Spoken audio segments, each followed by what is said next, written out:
Oh my goodness. I wasn't sure if I was live. Greetings, everyone. I just want to tell X that I'm live, but I guess X can figure it out by looking at X. I'm just going to jump right in. I've got Loki on my lap. I won't lift him up to, well, there you go. I've lifted him up to show him to you.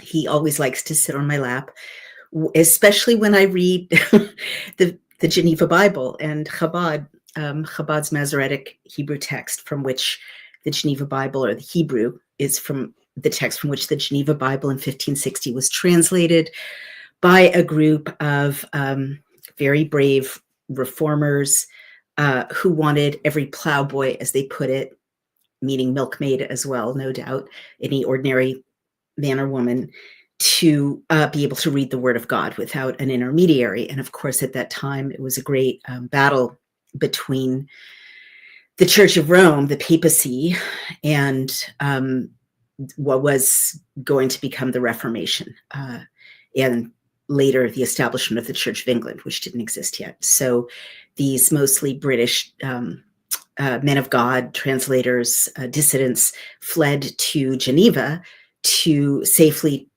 work and translate God's word from the Hebrew into a very accurate rendition in English. And if you follow me on this journey, that I read it because it's such an accurate translation.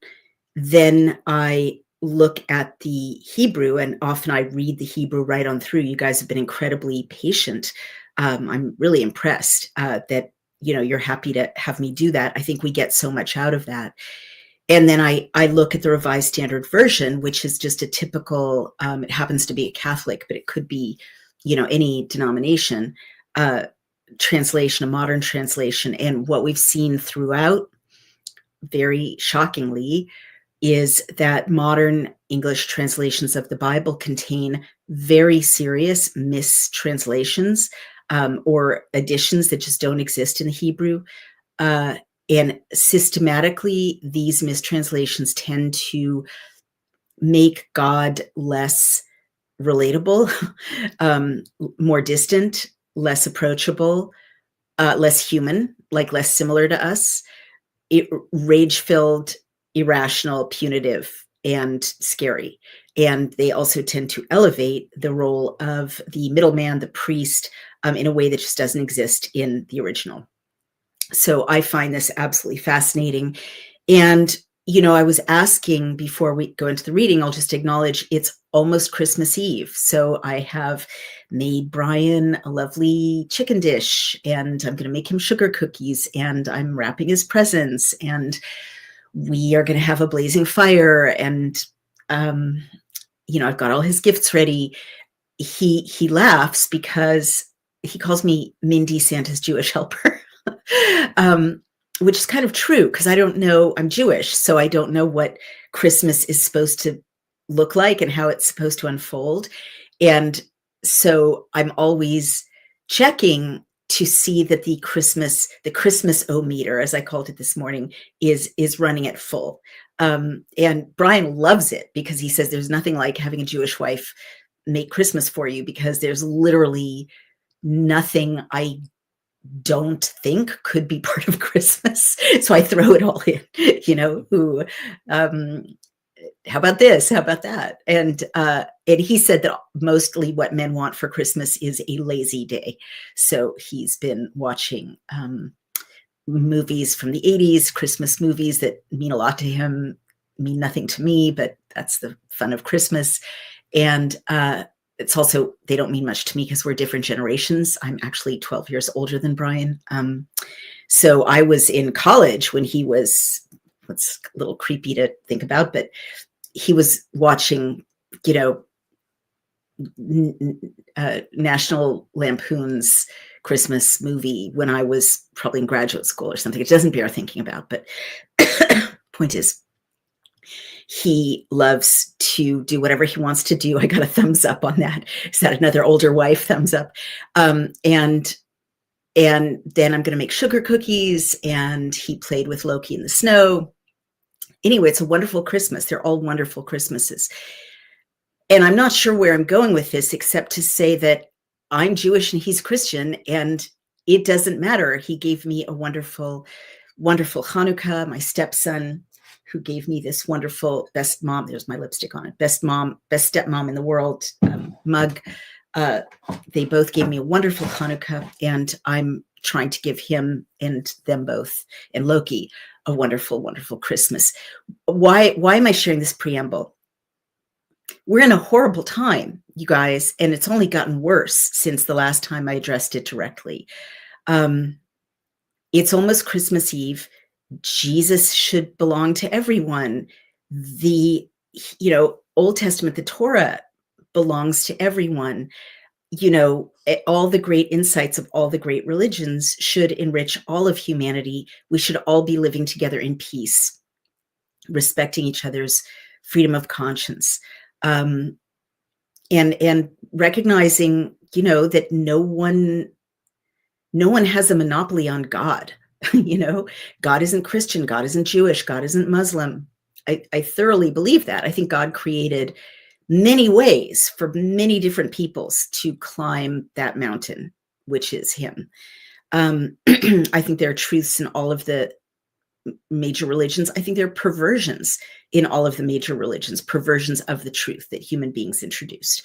That's why it's so important to me to read you this text from 3,400 years ago, many parts of it, the parts we're reading now, apparently, right? In the closest version to the original that exists today, without the filters of the institutions and the agendas that came later. So you can hear it for yourself. But we're in a horrible time, and I just want to say that before I jump in. I was almost ready to give up on these readings, and I posted that yesterday, because at least if you look online or in the battle of influencers over at MAGA and TPUSA, not all of you follow this, it's kind of insider baseball, but just FYI, in America, the Make America Great movement influencers are at each other's throats, with some of them, I don't need to name names, I've named names in the past, really singling out the Jews as, the source of humanity's ills, and reviving very ancient myths and lies and tropes about Jews and who Jews are. All right, I'll just say it. Candace Owens, Nick Fuentes, Tucker Carlson, and posting horrible things like Hitler is cool, says Nick Fuentes, and just evil, and not even, as Matt Taibbi and Walter Kern over on Racket News pointed out, they don't even have the fig leaf of criticism of Israel. It's just straight up, anti-Jewish libel and in old tropes of Jews running the world, Jews controlling the money supply, and attributing, and I spent a whole essay refuting this, the entire responsibility for the crucifixion of Jesus Christ to Jews, hummus eaters in Jerusalem. That's Tucker Carlson's very well-informed dog whistle. I've talked about this before, and I wrote a whole Substack essay and did a whole verbal reading of it here for you to show you what was going on in Judea and Galilee in the first century when Jesus walked the earth. The Romans were in charge, and when Jews did not comply with Roman rule, and that is exactly what Yeshua's beautiful message represented, among many other things, a lack of compliance, right? A statement that our obligations are to, to God rather than to any earthly authority. When Jews rose up in 70 AD, in Judea, the same place that Jesus had been crucified, about 30 years before, the whole country was leveled, and the people were killed or enslaved or sent into exile. And that's how the journey of modern Judaism began, in exile, because when the Jews resisted, actually for the third time, they were completely wiped out. So people like Tucker Carlson have no idea what they're talking about, and they should read a book. I recommend Tucker Carlson, who used to be someone I had a friendly acquaintanceship with, a book called Jews versus Rome that will show him who was in charge, who crucified Jesus, along with all of the hundreds of Jews and others who were crucified on the hills of Judea by the Romans at that time. It was a very standard way of disposing of, demonstrating what happens to dissidents, to would-be messiahs, of whom there were many. The messianic message was very prevalent at that time in Judea. Everyone was waiting for a messiah. As you'll see in the Old Testament, a messiah has been foretold, in these sacred texts. And that's why many people believe Jesus is the Messiah, the Jewish Messiah, the Messiah for, plus with a light for non-Jews, of course. That had been something that we had been waiting for several thousand years by the time Yeshua walked on earth. But we were not in charge of what happened in Judea. And when we tried to be in charge, we were wiped out, enslaved. The temple was razed.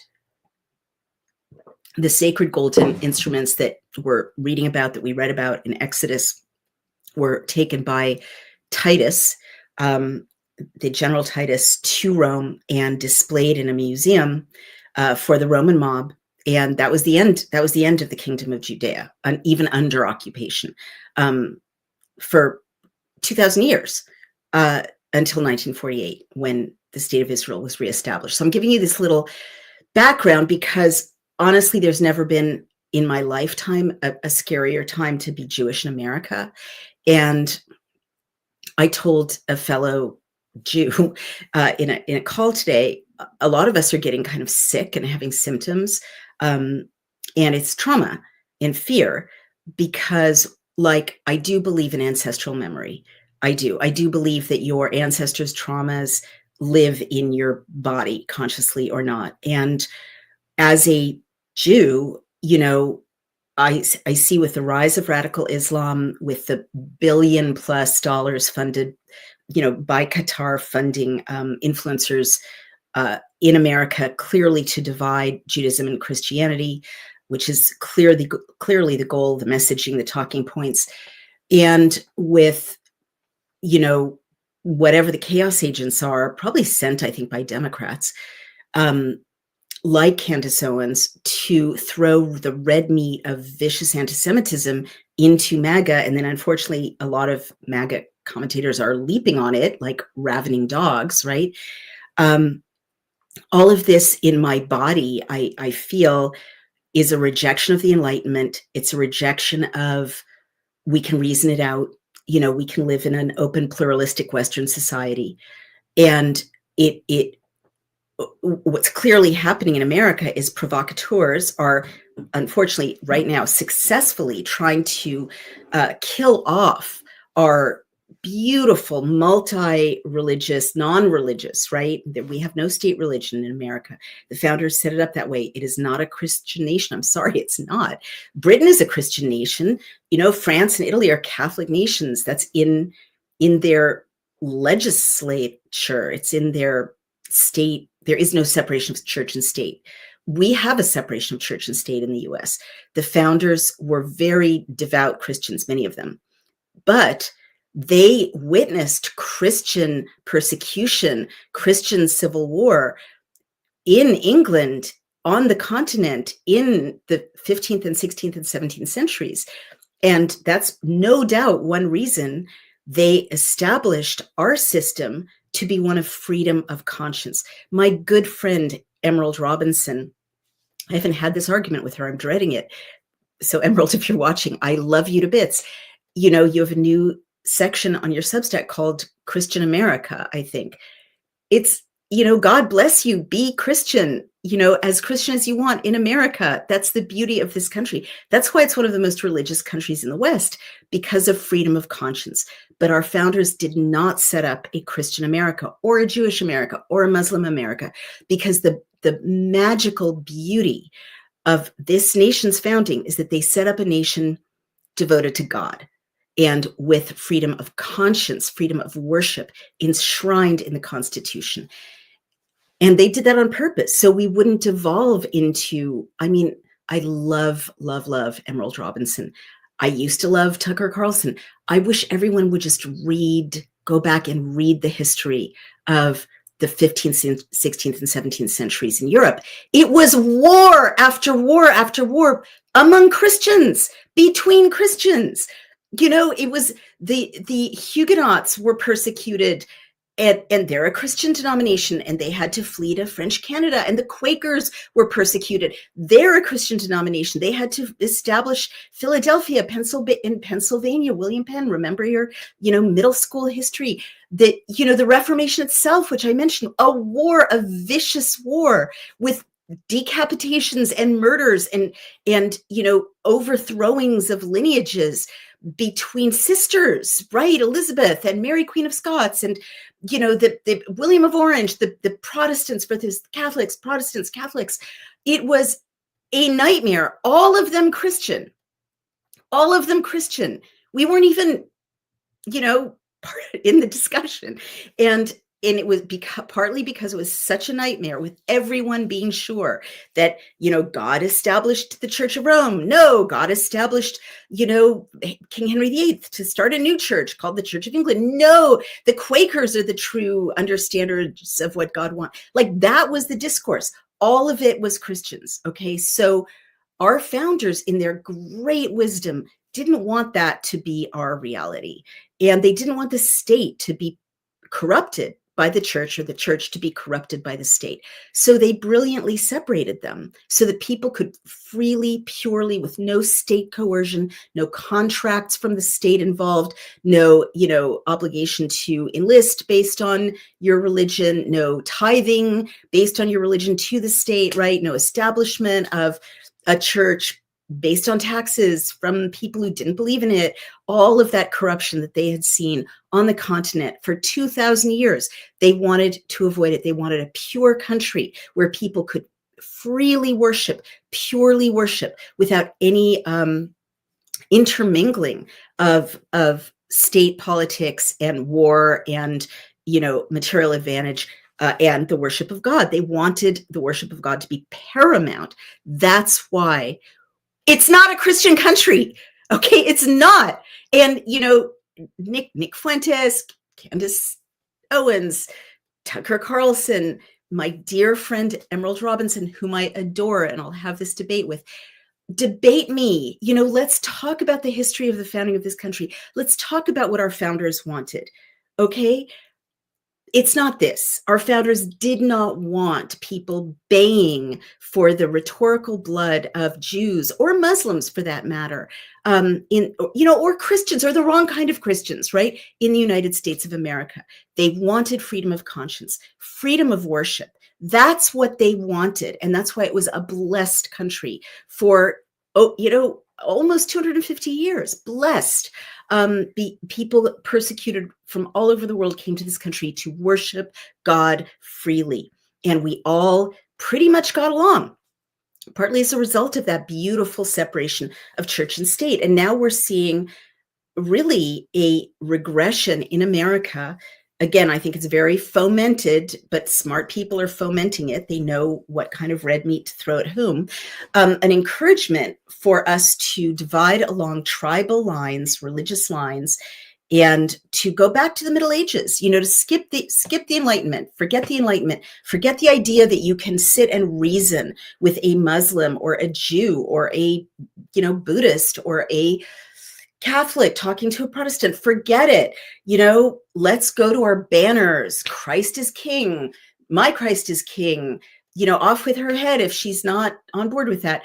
It's ridiculous. It's not what we wanted in America. We wanted everyone to be able to share their beautiful faith and reason out the differences and to be citizens together, not saying, well, this is a Christian country, so I'm going to make sure my whole administration is Christian or Buddhist or Muslim or whatever it is. That's a bad way to go. You guys, if you look at history, it is a bad way to go. It's back to the Middle Ages, back to the Inquisition, and before, back to the Crusades, right? And it's really dangerous because there's this splitting apart of Christianity and Judaism in America, right when radical Islam is clearly, and I've talked about this, being deployed across the West and in America to take over everything. In an unholy marriage with Marxists. So great. If you love America, play into that division. You will literally be selling out your country and handing it over to, Christians and Jews both will be nothing but, blaspheming heathens under the foot of radical Islam. We all lose if that's who establishes their stronghold in America, as they're trying to do in Texas, in Minneapolis, Minnesota, in Maine. So it's a really bad situation. And it's Christmas Eve. And I want to just talk about beautiful things, but I did have to clear that out when I said to my friend, who's also Jewish, I feel in my body what time it is. What I meant is, I feel in my body that the time of arguing this out in newspaper op-eds is over, just like it was over in Germany in about 1930, right? It used to be a fragile, but, multi-religious, secular society, fragile democracy until about 1931, gone forever by 1933. But people used to have debates about, the role of the Jews, about the church, about, what does it mean to be a citizen in Germany? And then that was over by about 1931, when people began to be beaten up and their stores shattered and their possessions confiscated, their books burned. And so we're heading into that time. We're no longer in the time of, I don't think Nick Fuentes or Candace Owens or Tucker Carlson will ever, ever, ever, ever debate me. I think we're past that. Maybe I'm not a big enough voice to debate, but I don't think they'd debate anyone taking a freedom of conscience, don't hate people position. I think we're now in a time, and this is why so many people I know who are Jewish are getting sick or having accidents. It's really interesting. A lot of us are I slipped on the ice yesterday, and a friend of mine was hospitalized for dehydration. And I think we're just making mistakes or not taking care of ourselves because we're traumatized. And we're traumatized because in America, where we thought we'd never hear language like this, our grandparents heard language like this in the 1920s, but then it was, left behind in the past, this kind of anti-Semitism. It's now the time of Jews being stabbed on streets in Crown Heights because they look visibly Jewish. You see, I'm wearing my star, so I look visibly Jewish. I did that when, after Bondi Beach. So there would be no mistake. I am visibly Jewish. Count me in. If you're going to be singling people out, I'm not going to hide. People are, being strangled on subways for looking visibly Jewish, and people are being blocked from entering synagogues in New York. And the new mayor of New York, Mayor Zoran Mamdani, was asked why 20% of his appointees, have a background of radical jihadism, and at least one of them had celebrated the attack on innocent civilians on October 7th, 2023, in Israel. And he said something like, there are many points of view about that. So we're in a time of violence that, historically, the next escalation is violence. It's not rhetoric, it's violence. Candace Owens actually said about Jewish Ben Shapiro, why are you not embarrassed to be alive? I don't understand why you're not embarrassed to be alive. Which, if someone said that about me, I would send that clip or that email over to my security advisor, my husband, Brian O'Shea, and he would definitely consider language like that, I'm guessing, communication of a threat. It's just an escalation of violence. So I asked 2 nights ago on X, should I just give up this reading of this Torah to everyone? Part of my mission is to bring the Torah to everyone, so there's no question, no stupid questions. Why do the Jews call themselves chosen people? You guys know from listening to this, we didn't call ourselves the chosen people. God kept saying, I'm choosing you. And it wasn't for a treat or higher status than anyone else. It was for a laborious number of incredibly difficult obligations that we kept trying to get away from, so we could go back to just worshiping Baal and, the priestesses having sex with people at the, Asherah temple, and the delicious melting pots of Egypt, the yummy dishes of slavery. We didn't say we're the chosen people. Nowhere in this text are the children of Israel saying, hey, we're the chosen people. No, that is not what this story is about. Yahweh is saying, hey, you guys, I want you to do this and this and this and this and this for the purpose that you through you, all the nations of the world will be blessed. And that's what happened. If you're Christian, that's what happened. Like, even if you're Muslim, because they all descend from the same root, you were blessed eventually through this Messiah, if you're Christian, or through the Abrahamic religions, because we all descend from Father Abraham. So God was right. It happened the way he said it would, but chosen people was not our idea, and we kept trying to get away from it. It's not being chosen for extra treats or special attention or privilege. No, as you see from this reading, it's like, I choose you to do the sacrifices. I choose you to, stop having adultery. I choose you to stop having sex with animals. I choose you to, like, this whole laborious set of moral obligations, as well as like things that don't really make sense. Like, why can't I have that delicious cheeseburger, right? 613 of them now. And everyone can do them. He didn't say no one else can do them. I keep pointing out to you that there are places where he says, and the stranger in your midst, the non-Jew or the non-child of Israel in your midst, they should come to the sacrifice too. You saw how the Revised Standard Version mistranslated that as if they want to. No, he's saying this is for them too. But he's creating a template. And I've said that a million times. And the template has a ton of obligations. So my point is, I am reading through this story for all of you and going all the way back to the Hebrew so that you can see for yourselves what is Judaism? What did God say? And what's the relationship of the Old Testament to the New Testament, which is 100% direct, right? They literally flow one out of the other, with 1,000 foreshadowings in the Old Testament of what's going to happen with Jesus, if you believe that Jesus is the Messiah, and 1,000,001 references back to the Old Testament on which Jesus said his teaching was built. I'm not making that up. He said that. So now I'm seeing Christians, I'm seeing something, actually, it was really scary. A pastor explained this to me, that there's a replacement theology being taught now by poorly educated pastors in churches in America that basically says Jews are obsolete, Christians are the new chosen people, and you don't need to pay any attention to the Old Testament at all. It doesn't matter. Jesus did away with the law. None of that is true. None of that is theologically true or textually true.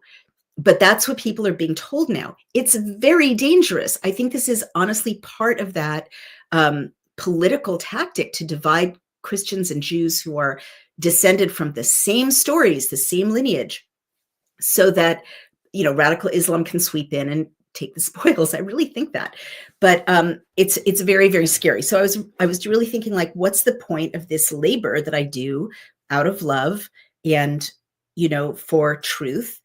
And then people wrote to me and said, keep going, because the truth always matters. And this morning I saw on Pod Status that for the first time, we're number 150 in Judaism in podcasts in America. We've never broken into the rankings in podcasts in America. My other podcast, yes, but the Geneva Bible, no. So I will take that as an answer for now, and I will keep going. And I thank you for listening to my rant for half an hour. I feel better. And now I will launch right in. It's an intense chapter today, very intense. And you will see what happens. We'll pick up with, I beg your pardon, we'll pick up with number 16.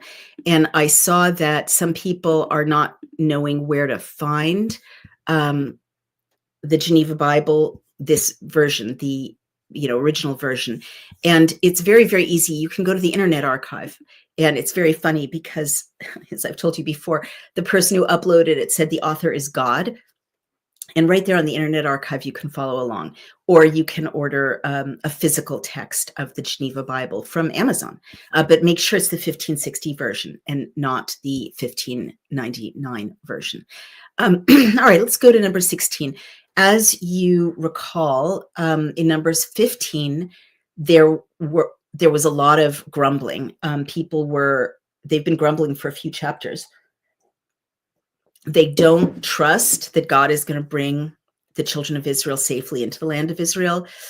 They don't trust that it's a good land. They think they'll be wiped out by the people who live there, who are giants and who will see them as being like grasshoppers. You remember all of that. And there's just an incredible amount of insurrection and I'm sorry to say it like this, but a lot of bitching going on. It's not the first time. I mean, there are some things that are constant in this story. One constant is that God keeps trying to establish more intimacy with the children of Israel and being disappointed because they underwhelm him all the time by being selfish and cranky and nitpicky and ungrateful. And the other constant is that the children of Israel are entitled little bitches. I'm sorry.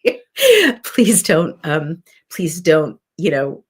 tell me I'm blaspheming. I'm trying to be nice about this. Oh, there you go. I guess I blasphemed. They're entitled babies. All right. They are very spoiled. They don't trust God.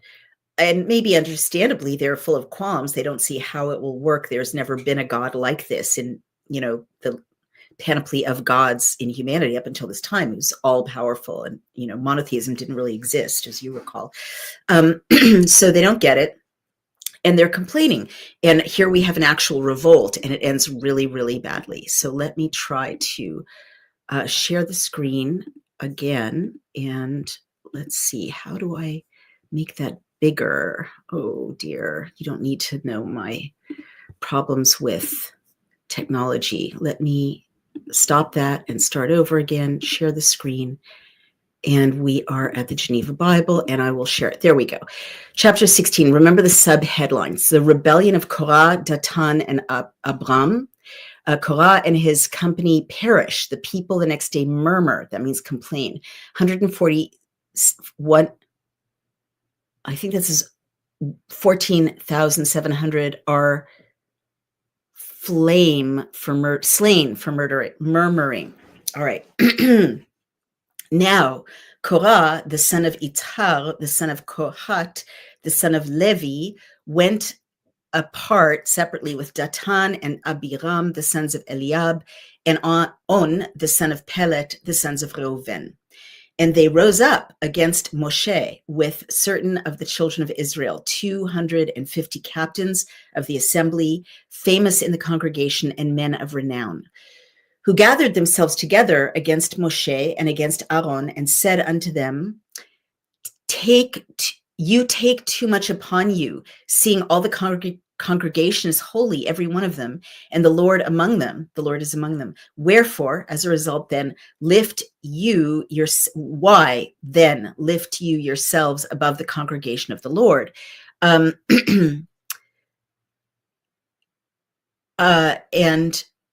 the note says, or let it suffice you, meaning to have abused them thus long.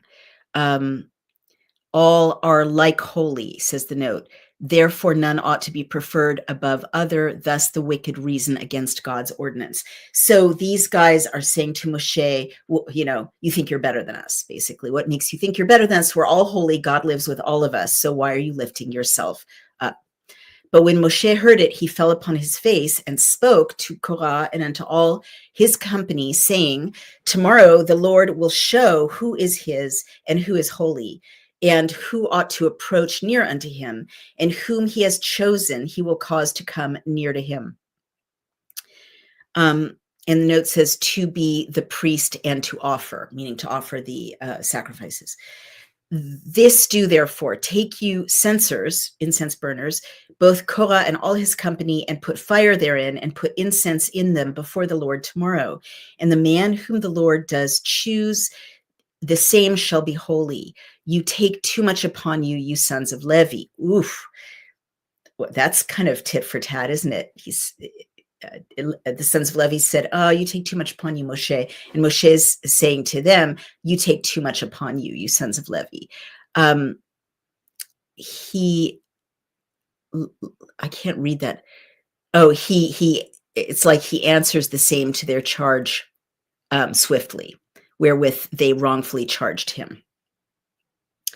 Again, Moshe said unto Korah, hear, I pray you, you sons of Levi, seem it a small thing unto you that the God of Israel has separated you from the multitude of Israel to take you near to himself, to do the service of the tabernacle of the Lord, and to stand before the congregation and to minister unto them. He has also taken you to him and all your brethren, the sons of Levi, with you, and seek you the office of the priest also. So I think this is Moshe saying, yeah, you have all of this closeness to God. You want to be the priest too. And the note says to serve the congregation as in the verse before. For which cause you and all your company are gathered together against the Lord. And what is Aaron that you murmur against him? Remember, Aaron is the priest. And Moshe sent to call Datan and Abiam, the son of Eliav, who answered, we will not come up. Is it a small thing that you have brought us out of a land that flows with milk and honey to kill us in the wilderness, except you make yourself Lord and ruler over us also? Oh my God, that's strong language. And the note says, thus they spoke contemptuously, preferring Egypt to Canaan. And you hear that echo of a land that flows with milk and honey. That was a few chapters back. The scouts who went into the land of Israel came back and said, the Holy Land flows with milk and honey. And now these rebels are saying, you took us out of a land that flows with milk and honey, meaning Egypt, to kill us in the wilderness. And you're making yourself Lord and ruler over us also. Also, you have not brought us unto a land that flows with milk and honey, neither given us inheritance of fields and vineyards. Will you put out the eyes of these men? We will not come up. Will you put out the eyes of these men? We will not come up.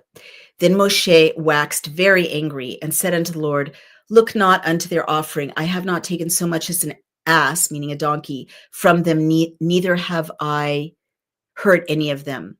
And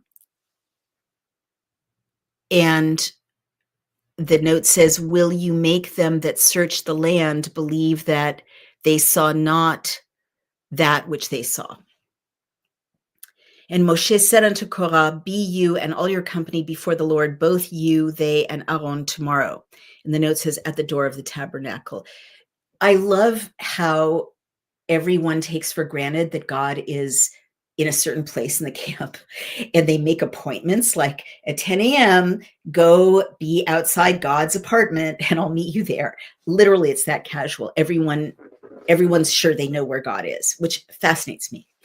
So they took every man his censer and put fire in them and laid incense thereon and stood in the door of the tabernacle of the congregation with Moshe and Aaron. And Korah gathered all the multitude against them unto the door of the tabernacle of the congregation. Then the glory of the Lord appeared unto all the congregation.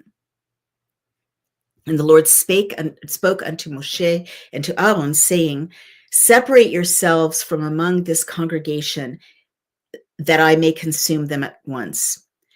And they, meaning burn them up or devour them somehow. And they fell upon their faces and said, O God, the God of the spirits and of all flesh, O God, the God of the spirits of all flesh, has not one man only sinned, and will you be wrath with all the congregation?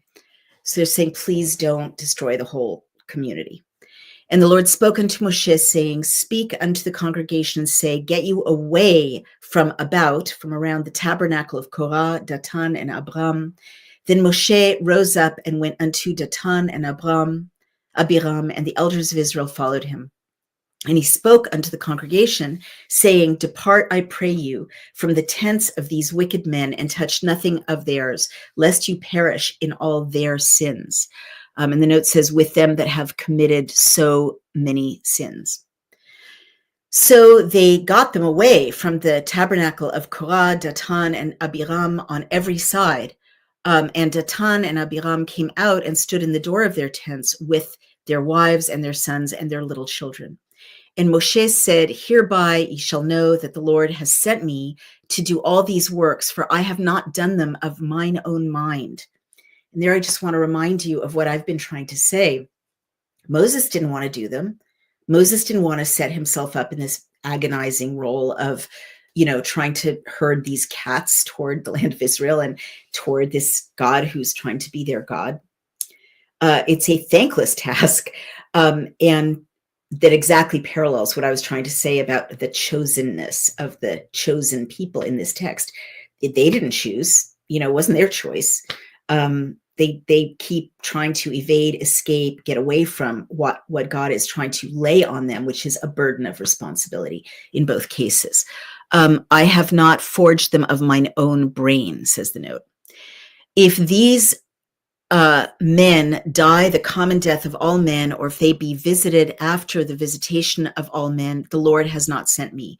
But if the Lord make a new thing and the earth open her mouth and swallow them up with all that they have, and they go down quick into the pit, then you shall understand that these men have provoked the Lord.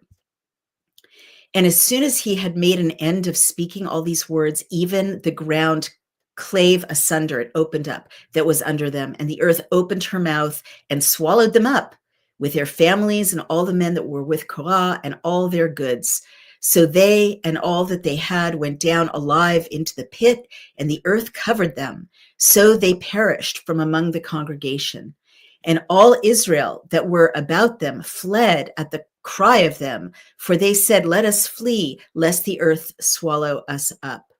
But there came out a fire from the Lord and burned the 250 men that offered the incense.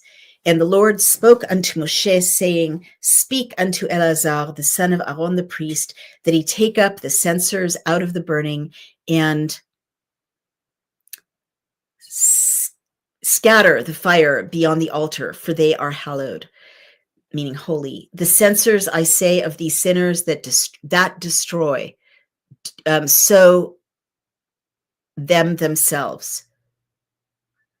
Do them themselves. I can't quite read that. And let them make of them broad plates for a covering of the altar, for they offered them before the Lord.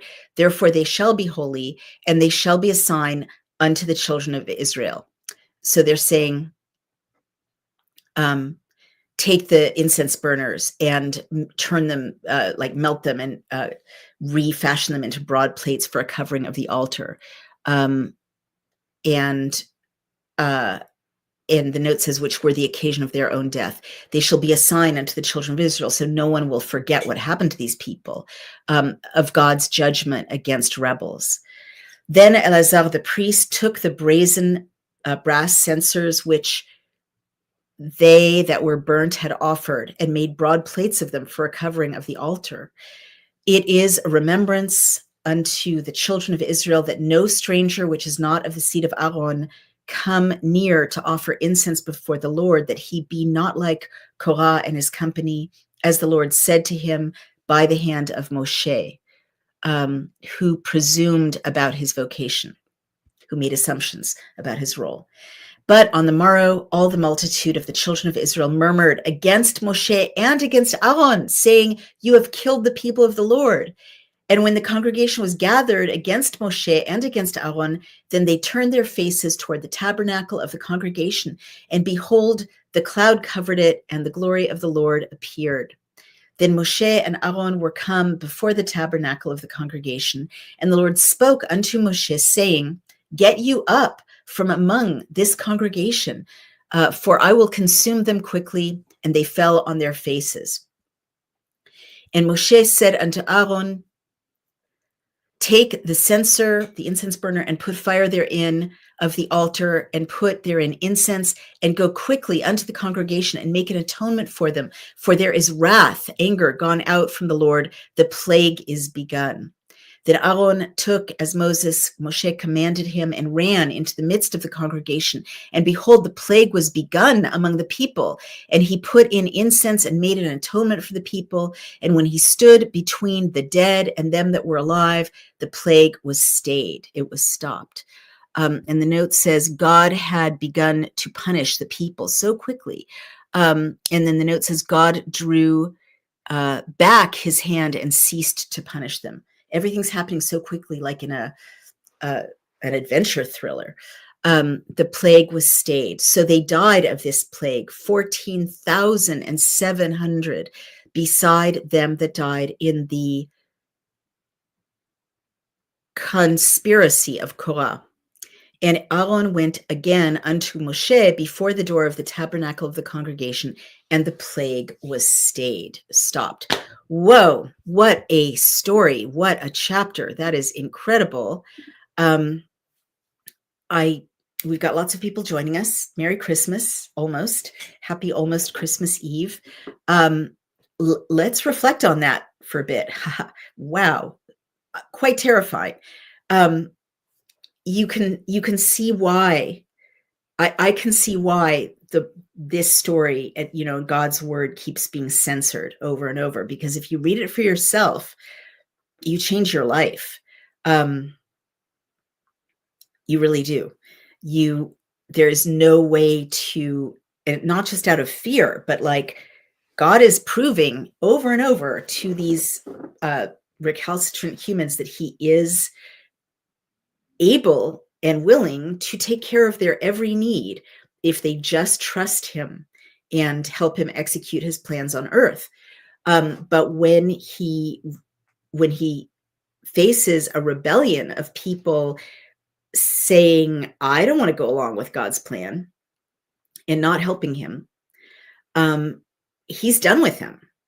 There's no ambiguity. And Moshe tried, and this is the fourth or fifth time that either Moshe or one of his forebears in Genesis and Exodus tried to placate God, reason with God, and say, please don't wipe them all out because some of them are horrible jerks. And God can be reasoned with, right? But in this case, very bad things happened, and they happened very dramatically, very visibly, and very immediately. And so what I want to call your attention to is a couple of things. One is that, God, I keep stressing in these chapters that God is visible to these people. They're not hallucinating. They're not on crack. They're not on a, magic mushrooms trip in the jungle in Central America. They literally, thousands and thousands and thousands of people see God all at once. And you don't get that in later stories of God's interaction with humans. You get it in the Bhagavad Gita. Gods are always manifesting as, shepherds or elephants or monkeys. They're manifesting in a lot of ways. But I don't think there's another religion where 144,000 people in the middle of the desert all saw the glory of God multiple times. And it's so interesting to me that the fact that the Old Testament, which belongs to, everyone, but certainly everyone in the Judeo-Christian lineage, which does exist. I know that the bad guys are trying to split Judeo and Christian and to pretend it is a new thing, but it is a lineage. It is our heritage right down for 3,500 years. In the West, we're not taught that people saw God, literally saw him. There he is. Or could say, hey, you guys, I will listen to what you have to say. Let's meet tomorrow outside of where God lives in this encampment. I mean, they're so matter of fact about it. So in this episode, you see the glory of God, like God, rises up like a superhero, but a mega visible superhero over the whole camp. He's really angry, right? This is about as angry as he's ever been in this story, except for at Mount Sinai, where they were worshiping the golden calf. They didn't have the patience to just wait for the 10 commandments, right? They're like, Moshe's never coming down. Let's just worship a golden calf. God was really mad. But, he's been annoyed multiple times. But he's never been furious like this since the golden calf. He's furious and he's not negotiating. Moshe is saying, please don't kill everyone. Okay, he didn't kill everyone, but he did two very dramatic things through Moshe, and it happened very fast. Like, the other thing I want you to notice is the speediness of the cause and effect in this chapter. It's not like, someone, commits a really grave sin, then 20 years later they're dead of plague. No, it's cause effect. And Moshe literally says, hey, I love, when I say over and over, this reads like it really happened, in whether it's literally true, I cannot tell you, but I can tell you, and I've said this a million times, as a student of literature, the dialogue especially often reads like these are real people and something really happened here. And where I get this is, a couple of places in this chapter when these insurrectionists come to Moshe, who's older by now, right? And these are presumably younger men. And they say, hey, Moshe, you're taking too much on yourself. This is too hard for you. It's time for new leadership. And also, we're in the middle of a desert and we don't have fields. We don't have vineyards. And we want to go back to slavery in Egypt. Moshe's response, you've taken too much on you. It just sounds real. It's just obnoxious enough to be real. If you're inventing a whole origin story for your people, your religion, you wouldn't have this kind of snarky, immature dialogue, right? But this is a kind of battle of alphas, and it's these two men. I've heard Brian say things like this to men who are challenging him, turning it back on them and challenging back. It reads so. It's got verisimilitude, that word that I've brought up before, the true seemingness. And the other thing is Moshe asks God, don't wipe out everyone. But Moshe also tells the insurrectionists, hey, you guys, if basically saying you're all going to die a natural death like everyone does eventually if I'm not sent here by God.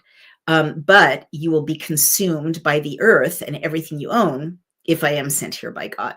And then literally the next day, that's exactly what happened. And everyone saw it. And they said, let's run away from this hole opening up under these insurrectionists and devouring them, their small children, their wives, their goats, their sheep, so that we will not be devoured by the earth. And that was like, boom, boom. The day before Moshe said, you're going to see this for yourselves. And the day after, it happened. And it happened in front of everyone. There was no ambiguity about it. And then the other thing was the fire that consumed a number of these people. It happened all at once. The glory of God was visible to everyone. These are very dramatic demonstrations of God's feelings, God, and consequences, like truth and consequences. So it's a kind of, I don't want to say it's a come to Jesus chapter, because that's, not accurate. Jesus didn't walk the earth yet, but it's like that. It's like, what, I'm done. You're challenging whether Moshe is my emissary. Look at this, deal with this. Earth is going to swallow you up. I have no more need for you. And I'm taking those chapters away where that happens, because it's the third or fourth time now that it's happened, that people who just don't help God is done with them.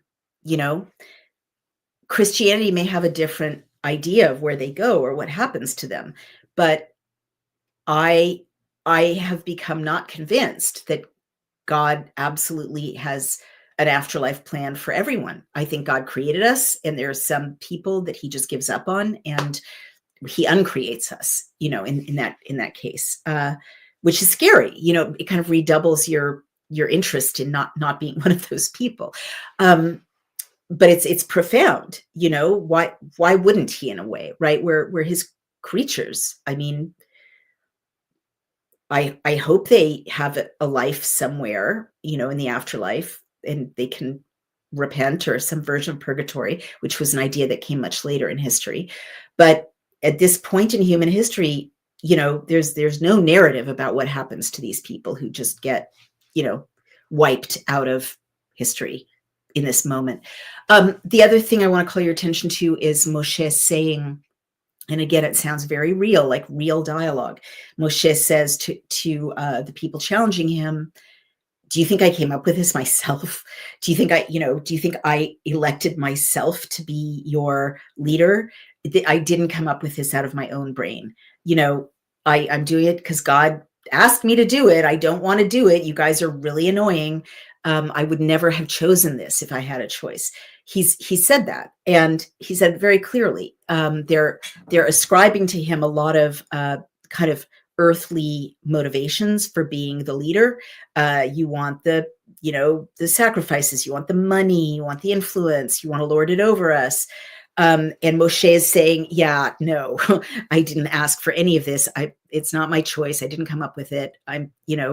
You challenged me to prove that I'm here because God told me to be here. Well, sorry, the earth is going to open up and you'll be swallowed by it. And, it's unfortunate. So very dramatic. So now let's see if we have comments, and let us do that and see where the comments are. I cannot see them. Maybe we don't have comments. But let's now go to the Hebrew. I've been talking a lot, so I've kind of run out of time, but we should look at the Hebrew. I'm not going to read it all, but I'm going to call attention. You know what? It's Christmas Eve. I'm going to go a little over because it is important to look at what is different in the Hebrew and in the Revised Standard Version. So here's line 5, and it's a little different. And he said, he spoke to Korah and to all his company, saying, in the morning, the Lord will make known who is his and who is holy, and he will draw them near to him. And the one he chooses, he will draw near to him. So that translation is a little different. Let's see what it is in the Revised Standard Version. I'm not going to show you so I don't lose my place, but in the Revised Standard Version, it's, and he said to Korah and all his company, in the morning the Lord will show who is his and who is holy, and will cause him to come near to him. Him whom he will choose, he will cause to come near to him. All right. So that's, what was it in the Geneva Bible? Let's see what they said for line 5. Line 5. He spoke to Korah and told his company, saying, tomorrow the Lord will show who is his and who is holy, and who ought to approach near to him, and whom he has chosen, he will cause to come near to him. Okay, so they are pretty similar. What I want you to notice is that theme of, I bet it's karov.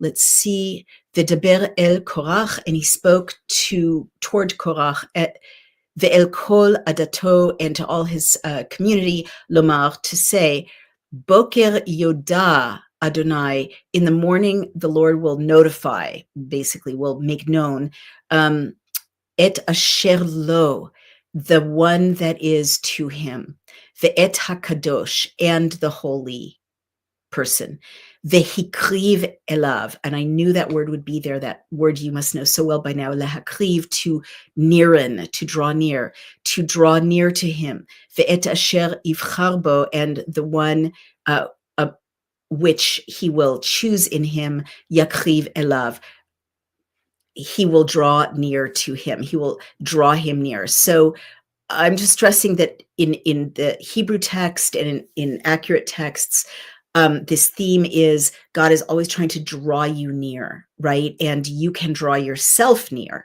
And that's why I love mentioning that in the Hebrew Matthew,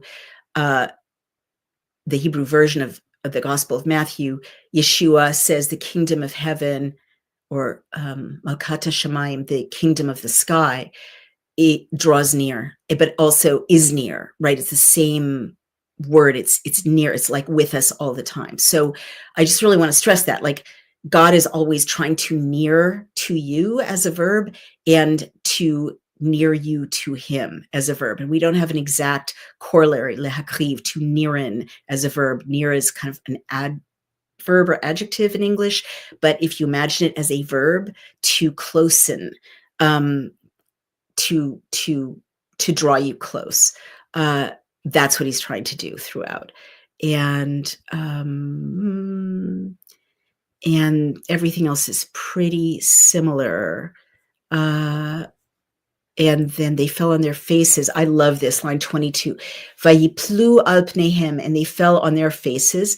Vayomru el Elohei haruchot, God, the God of this. Ruchot is spirits, but also winds. The spirits, lechol basar, of all flesh, literally of all meat. Ha'ish echad yecheta, if one man sins, ve'al kol ha'eda tiktsof, you'll be angry with the whole congregation. I just love that, God, oh God, the God of the spirits of all flesh. And then the earth. But if the Lord creates a creation, ve'im bria yivra, and if a creation he will create, God, the ufatzta, and ha'adama, and the earth opened its mouth, et pia, her mouth, uval'a otam, and will swallow them, ve'et kol asher lahem, and everything that is to them, ve'yardu chayim she'ola, and they descend alive into the grave, v'yadatem ki na'atsu ha'anashim, then you will know that these men, ha'ele et Adonai, have provoked God. Now, she'ola, v'yirdu chayim she'ola, and they descend alive into the grave. She'ol is also the afterlife, and here it is translated as the grave. How was it translated? Line 30 in the Geneva Bible. Let's just take a look. But if the person does, no, I'm sorry, it's the next chapter, line 30. But if the Lord make a new thing, and the earth open her mouth and swallow them up, all that they have, and they go down quick into the pit, then you shall understand that these men have provoked the Lord. So Sheol, eventually comes to mean the afterlife. Kind of we don't have as clearly defined discourse of heaven and hell and purgatory, of course, at all, as Catholicism does. But Sheol does come to mean like the murky, where the spirits kind of drift around. It becomes similar to Hellenistic ideas of the afterlife, or vice versa. Maybe the Greeks got it from the Hebrews, but there's not much that's said about it. All right, that was the Hebrew. Everything was pretty similar. Now let's take a look at the Revised Standard Version, and we will share the screen, and let's see if there's anything that we need to know. Revolt of Korah, Datan, and Abiram. And of course, that's not in the original, that subheadline. They rose up before Moses, and Moses said, and said to them, they assembled and said to them, you have gone too far, for all the congregation are holy, every one of them, and the Lord is among them. Why do you exalt yourselves above the assembly of the Lord? When Moses heard it, he fell on his face, and he said to Korah and all his company, in the morning the Lord will show who is his and who is holy, and will cause him to come near to him. Him whom he will choose, he will cause to come near to him. Hear now, you sons of Levi, is it too small a thing for you that the God of Israel has separated you from the congregation of Israel to bring you near to himself, to do service in the tabernacle of the Lord, and to stand before the congregation and minister him? And that he has brought you near him and all your brethren, the son of Levi, with you, and would you seek the priesthood also? and said, "We will not come up." And they said, "Is it a small thing that you have brought us up out of a land flowing with milk and honey to kill us in the wilderness, that you must also make yourself a prince over us?" And "Be present," Moshe said, "you and all your company before the Lord, you and they and Aaron tomorrow." And then they fell on their faces and they said, "O God, the God of the spirits of all flesh, shall one man sin, and wilt thou be angry with all the congregation?" Well, I really do hate this. As you know, they switch into this fake, Elizabethan, "wilt thou do this or that?" And as you know, in the Hebrew and in the good translation, it's just the same exact way they talk to God, the same exact way they talk to each other. And I don't like that distance that the Revised Standard Version puts artificially in the relationship. "Depart, I pray you, from the tents of these wicked men. And if these men die the common death of all men, or if they are visited by the fate of all men, then the Lord has not sent me. But if the Lord creates something new, and the ground opens its mouth," in the original it's actually her mouth, "and swallows them up with all that belongs to them, and they go down alive into Sheol," they don't they translated it just literally, "then you shall know that these men have despised the Lord." And as he finished speaking all these words, the ground under them split asunder, and the earth opened its mouth and swallowed them up with their households, and all the men that belonged to Korah and all their goods. So they and all that belonged to them went down alive into Sheol, and the earth closed over them, and they perished from the midst of the assembly. And the Lord said that it should be a reminder. But on the morrow, all the congregation of the people of Israel murmured against Moshe and against Aaron, saying, "You have killed the people of the Lord." And when the congregation had assembled against Moses and against Aaron, they turned toward the tent of meeting, and behold, the cloud covered it, and the glory of the Lord appeared. And they fell on their faces. And then the plague began. We haven't even talked about the plague. And then the plague stopped as quickly as it had come, because Aaron was on the job and stopping everything from getting worse, and by kind of invoking God's protection again, getting the children of Israel to be in alignment with God again. So I'm just going to see how line 3 is in the original. "You have gone too far." Let's see. It is Chabad Numbers 13, because that's a weird phrasing. I'm sorry, Numbers 16. Here we are. It is, "You take too much upon yourselves." That is a big difference, isn't it? That is a big difference in the translation. Whoa. Okay, you guys, seriously, that is a big difference in the translation. Let me show you what I mean. Wow. Honestly, it makes me so mad. So in the Hebrew, it's these guys, Korah, and these people revolting, confront Moshe, v'yakumu lifnei Moshe, and they rose up in front of the face of Moshe, ve'anashim mipnei Yisrael, and men or people from the children of Israel, chamishim u me'atim nasi'ei eda, 250 men, nasi, princes of the community, kar'ei moed anshe Shem, representatives of the assembly, literally people with a name, people of reputation, men of repute or renown. Let's see how the original reads.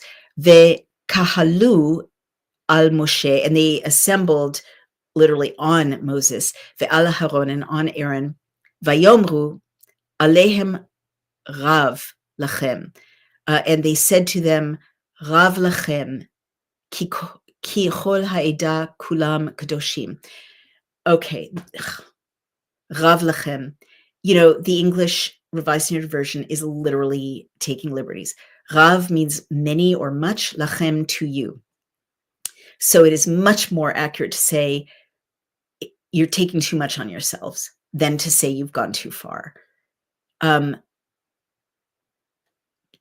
Ki Kol ha'eda, because the whole community, kulam kadoshim, are all holy. Uvetocham Adonai, and God is among them.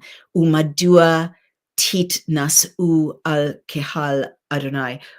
So why do you tit nasu, carry yourselves up above the whole community of God? And so that is very different from Numbers, and I will now share Numbers. Oh my God, the shocking mistranslations, honestly. Numbers in the Revised Standard Version. You have gone too far, exclamation point. For all the congregation are holy, every one of them, and the Lord is among them. Why then do you exalt yourself above the assembly of the Lord? Okay, so I hate that translation, and you can tell why I hate it. It's not accurate. Nothing in the Hebrew says you have gone too far. It literally says it is much on you. There's a lot on you, which is a very compassionate thing to say. There's rachok is far. There's no rachok in the Hebrew. And the other thing is, in the original, it says, why do you carry yourselves above the assembly? And here they translated it, why do you exalt yourselves above the assembly?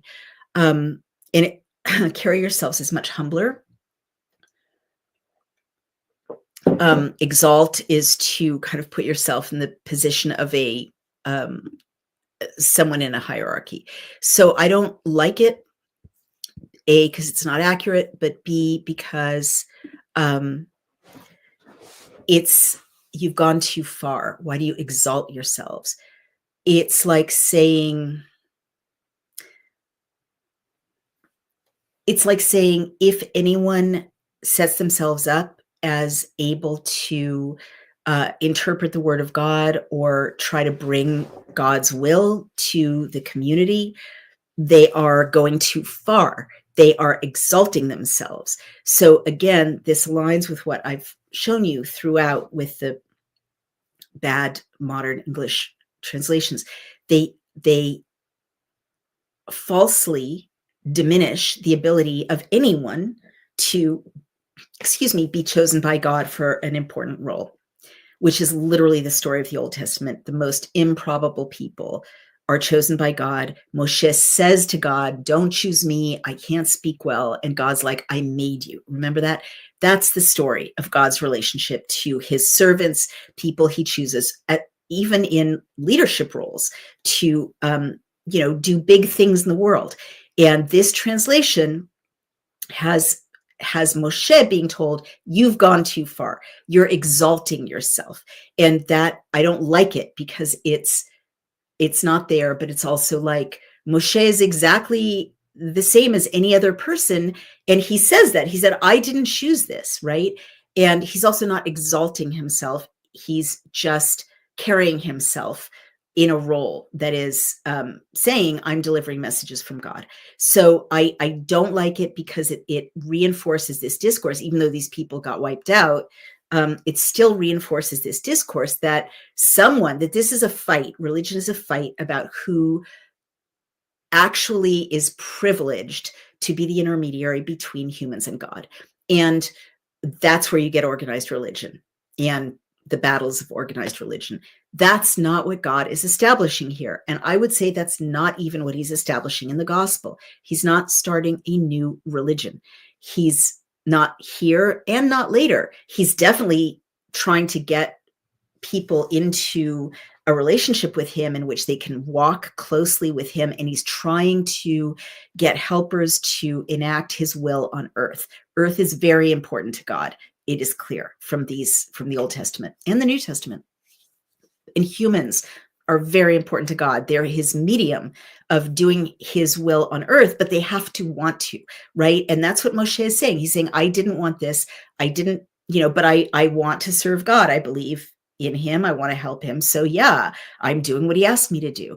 Don't blame me, like take it up with him.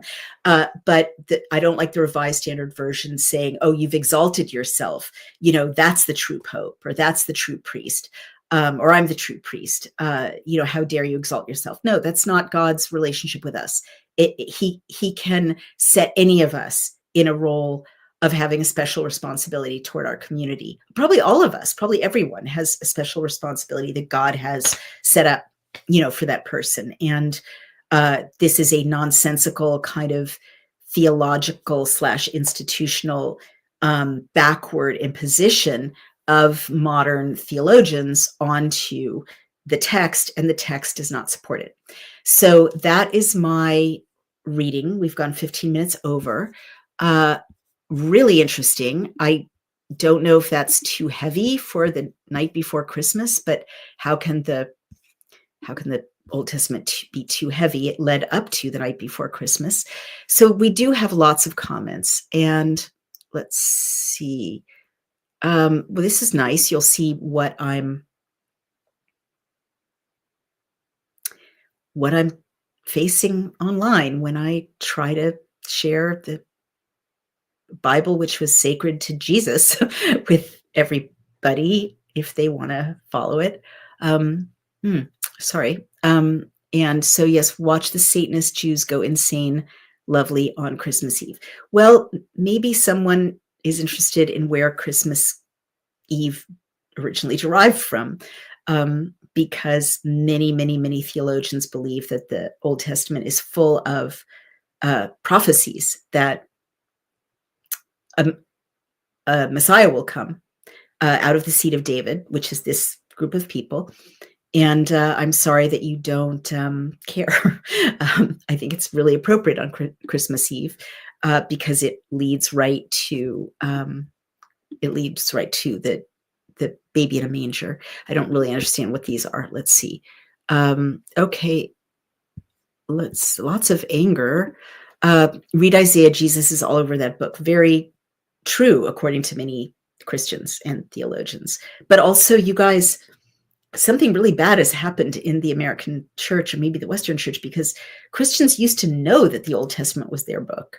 Like the Puritans read the Old Testament as well as the Gospels. Jefferson read the Old Testament. I mean, that's what was preached in churches. So I'm not sure what's going on with Western churches. It seems like the Hebrew Bible is no longer being preached, which is sad because this is the Christian Bible as well. Let's see. Michelle Frankie says, Christ consciousness is the heart of everyone. And Jesus was about telling people how to find it in you. He never started Christianity. He was here to show their one true nature. Well, I do believe that Christ consciousness is in the heart of everyone. And I do believe that Jesus was about telling people how to find it within you. I think that's what he meant by the kingdom of heaven is near. Like that's what his dad keeps saying in these books. I'm near you, just draw near to me. So that would be a very beautiful thing if we all believed and understood that Christ consciousness is in everyone, whatever that means to you.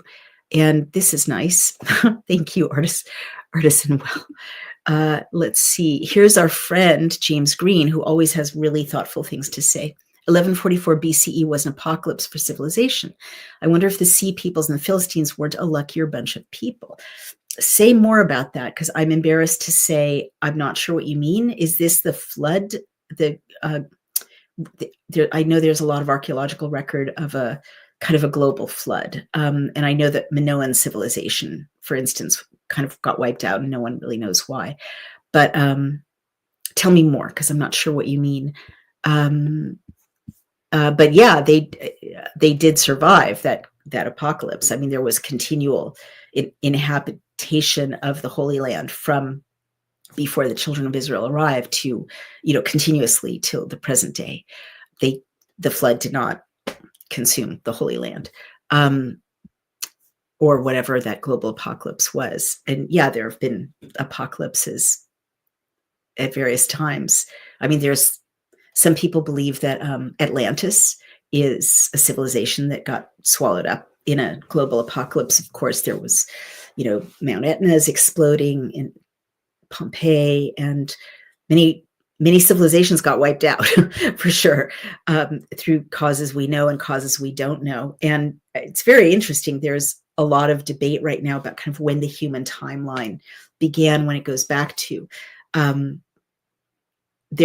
there are settlements being found that seem to be older, like thousands of years older than human history knew or acknowledged, humans went back to. So I think our sense of a timeline is being revised, but please, if you're still on, James Green, say more. Otherwise, you guys, we can end on thank you. You're welcome.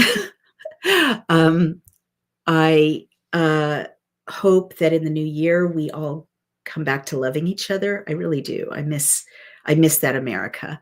We were never perfect, but we were a pluribus unum, out of many one. We lived really peacefully as people of different faiths, or agnostics, atheists.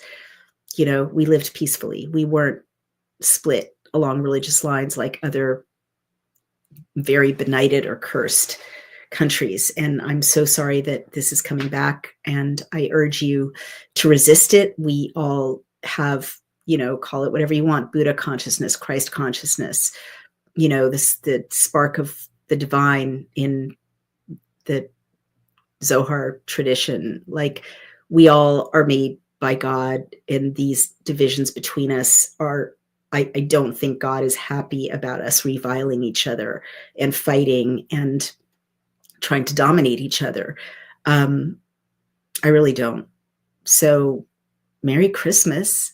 A super cool baby was born, 2,000 years ago. And he distilled this laborious story into a very beautiful, simple Sermon on the Mount.